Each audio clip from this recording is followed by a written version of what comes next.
Olá, pessoal. Nesta aula, nós vamos discutir um pouco, ainda dentro da ideia de metodologia de resolução de problemas, como a gente resolve problemas mais avançados, onde os cálculos necessários, onde o raciocínio, a leitura e a interpretação são de um nível mais elevado, normalmente de segundas fases de vestibulares, ou até mesmo no Enem para questões um pouco mais complexas, um pouco mais difíceis. Vou abordar algumas questões de Enem que tiveram aí na faixa de 20% ou menos de acerto, por conta da leitura, interpretação e muitas vezes por a pessoa ou o candidato não conseguir extrair os dados necessários e o conceito necessário para fazer a resolução numérica, tá? Então vamos lá, passo a passo, tentar conversar um pouquinho ao longo dessa aula e depois nós vamos fazer alguns exercícios praticando o que nós vamos ver aqui, tá bom? Então o nosso objetivo é como fazer cálculos numéricos com agilidade e como montar linhas de raciocínio complexas envolvendo cálculos. Antes de tudo, vale lembrar que, em física, mais importante do que fazer contas é saber que contas fazer, trabalhar de forma inteligente, fazendo o mínimo de cálculos possíveis. E tudo isso aí tem uma técnica, tudo isso aí tem uma sequência lógica de extração dos resultados, de separação ou de isolamento da incógnita, para só então praticar o cálculo, e isso da forma mais inteligente possível. É isso que a gente vai tentar abordar um pouco aqui. Tá? Então nós vamos trabalhar basicamente 5 habilidades que se interrelacionam. A maioria das vezes essas habilidades aparecem na resolução do mesmo problema. Tá? Primeiro, perceber relações numéricas diretas, coisas de proporção, quantas vezes isso é maior do que aquilo. Muitas vezes isso não está expresso no problema, mas você vai conseguir ler isso com facilidade, como a gente vai observar daqui a pouco.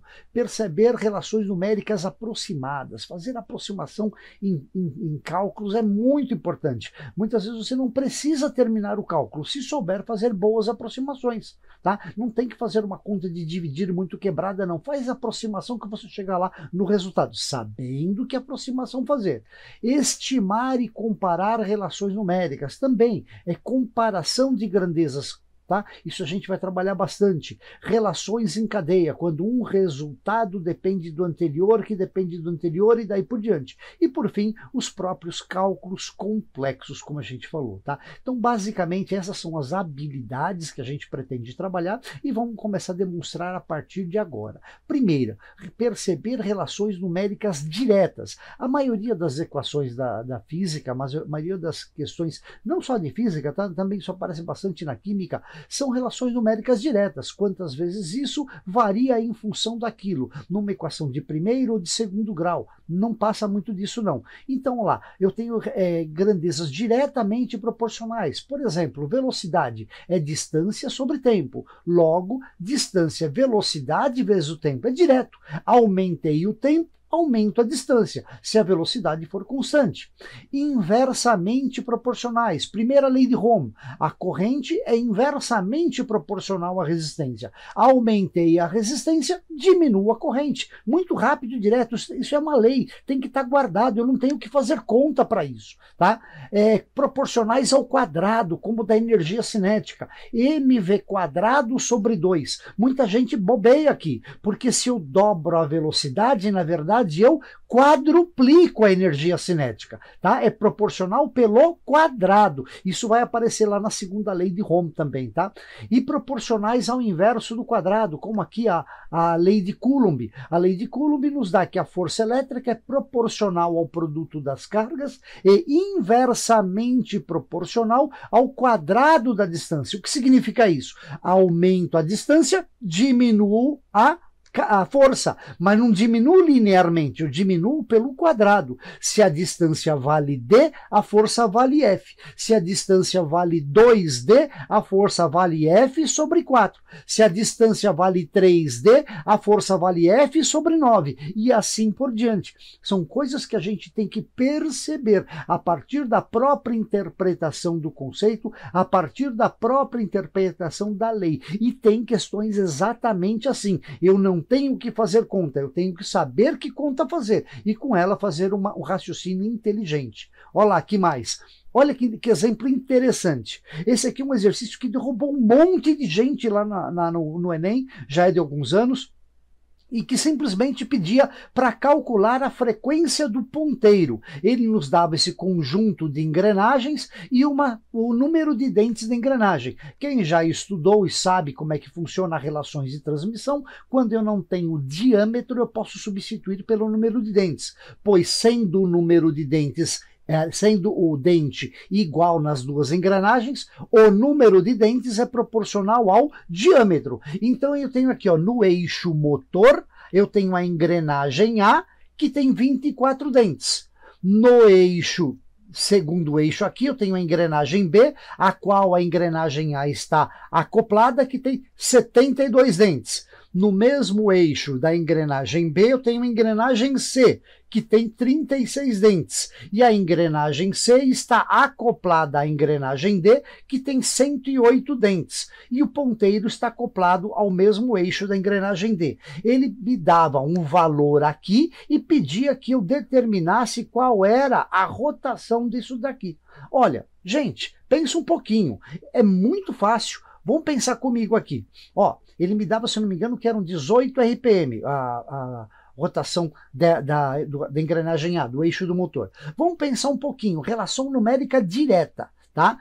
Eu penso, esse cara é menor, esse cara é maior, né? Olha lá, esse cara é menor, esse cara é maior. Quando este grandão aqui der uma volta, o menor não deu uma volta ainda. E eu posso ver isso aqui no número de dentes. Qual é a relação entre eles? 72 para 24. Simples, 72 para 24, 3, não é? Ou seja, para este maior, para a engrenagem B dar uma volta, a engrenagem A tem que dar 3 voltas. Olha lá, 24 para 72. Então eram 18 RPM, de 18 para cá, dividiu por 3. Ficamos com 9 RPM. A engrenagem B e a engrenagem C estão acopladas ao mesmo eixo. Portanto, quando esse cara der 9 voltas, esse cara também deu 9 voltas. Agora vamos olhar o conjunto CD. O conjunto CD também tem uma relação de 3 para 1. Ou seja, esse número de dentes é 3 vezes maior do que esse. O que significa isso? Que quando a engrenagem D deu uma volta, a engrenagem C deu 3 voltas. De novo, uma relação de 3 para 1. Então, simplificando, o que eu tenho aqui? Ó? Daqui para cá reduzi 1/3, daqui para cá também reduzi 1/3. De forma que, da entrada para a saída, eu tenho 1/3 de 1/3. 1/3 de 1/3, 1/9. 18 dividido por 9, 2 RPM, pronto. Não tivemos que fazer nenhuma conta difícil e simplesmente usamos os princípios de transmissão de rotação, aplicando aqui a uma relação de proporção direta. Era só bater o olho e enxergar. Não tinha que fazer conta difícil. Sabe qual foi o índice de acerto dessa questão? Menos de 30%. Menos de 30%. Dá para acreditar nisso, gente? Que uma questão simples, que não tinha que fazer conta, não tinha que usar velocidade angular, não sei o que, tudo aquela mundaréu de equações da velocidade do movimento circular uniforme, era só fazer relação de proporção direta, teve só 30% de acertos? Pois é. Vamos ver mais um exemplo? Perceber relações numéricas aproximadas. Olha, uma questão da Unifor, de medicina, de 23, recente. E pelo que eu apurei, teve um baixo índice de acertos também. Eu não consegui exatamente a proporção, como tem lá no Enem, mas a gente consegue saber que teve um baixo índice de acerto através dos comentários e das ações, né? Então ele me dava aqui, ó, Gabriele, ex-campeã da modalidade de arco e flecha de uma cidade do sul da Itália, resolveu construir e comercializar flechas feitas de um tubo de alumínio e um tubo de fibra de carbono. Após a fabricação das suas primeiras flechas, resolveu fazer um teste para verificar a velocidade que elas podem atingir. Considerando um bom arco, ela dispara horizontalmente na direção de um alvo fixado a 204 metros. Ao lançar as construídas em tubo de alumínio, ela ouve o barulho da flecha atingindo o alvo depois de 3,6 segundos. Com as fabricadas em fibra de carbono, ela ouve o barulho da flecha atingindo o alvo depois de 3 segundos. Supondo a velocidade do som no ar como sendo 340 metros por segundo e desprezando as forças dissipativas e aceleração da gravidade, assinale a opção que indica a razão entre as velocidades das flechas do tubo de alumínio e de fibra de carbono. É um texto longo, um texto cansativo, mas o que interessa para a gente aqui é isso que eu grifei. A distância para as duas flechas é 204 metros. A velocidade do som para as duas flechas é 304 metros por segundo. Mas ele quer que eu estabeleça uma relação entre as velocidades da flecha de carbono e da de fibra. Olha que interessante. Prestem atenção aqui. 3,6 segundos para de alumínio e 3 segundos para de fibra de carbono. Olha que interessante. Se a velocidade do som, ou seja, a velocidade da resposta, do impacto, para as duas é igual, eu posso estabelecer uma relação entre 3,6 e 3. Não preciso nem calcular aqui o retorno da velocidade do som. É só você fazer 3 dividido por 3,6, que vai dar uma relação muito próximo de 0,8. Não tenho que fazer conta, dá 0,83, se eu não me engano. Não tenho que fazer conta 1 por 1. Caramba, a velocidade de resposta é a mesma. A diferença vai ficar na velocidade de ida da flecha. Se a distância, o tempo vai ficar a diferença de tempo vai ficar na velocidade de ida, é só saber a relação entre esses dois valores aqui. 3 dividido por 3,6, que dá aproximadamente 0,83. Se você fizer todas as continhas, vai dar 0,8 exato. Mas concorda que 0,8 é muito longe de 0,9? 0,83 é muito longe de 0,9? Então eu não preciso pensar muito, tá? Relações numéricas aproximadas. Viram que simples? Só fazer uma boa aproximação. Você ganhou tempo, você ganhou minutos preciosos para se dedicar às questões de humanidades que têm textos longos, interpretações mais difíceis. Vamos ver mais um caso? Estimar e comparar relações numéricas. Esse aqui eu não vou nem fazer conta, a gente vai direto para o final. Olha lá, Eduardo tem 2 caminhos, A e B, para ir à sua casa até a empresa que trabalha. O caminho A tem 6.400 metros de comprimento, o caminho B tem 4.500 metros. Pelo caminho A, Eduardo consegue fazer uma velocidade de 60 km por hora. Pelo caminho B, ele consegue fazer uma velocidade média de 36 km por hora.